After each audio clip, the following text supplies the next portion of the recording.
To stop being charged by DoorDash, it is essential to understand the concept of subscription plans and promotional offers.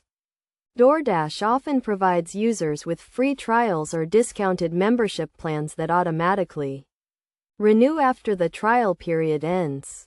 First, check your email for any notifications from DoorDash regarding your subscription status. Look for any messages that indicate when your free trial will expire or when you will be charged.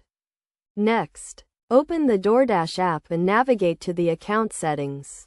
This is usually represented by a profile picture or initials at the top right corner of the screen.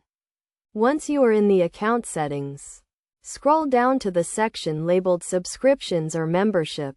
Here you will find information about your current plan, including the date when the next payment is due. To avoid being charged, click on the Manage Subscription option and select the Cancel Subscription button.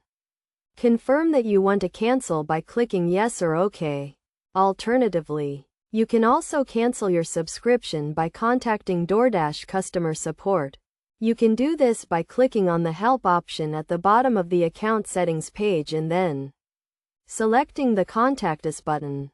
When you cancel your subscription, you will still be able to use the DoorDash app, but you will no longer receive the benefits associated with the paid plan, such as free delivery or reduced service fees.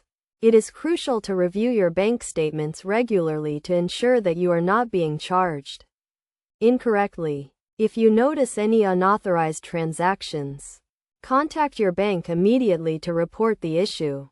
In addition, consider using a virtual credit card or a prepaid card for subscription services like DoorDash to avoid any potential billing issues.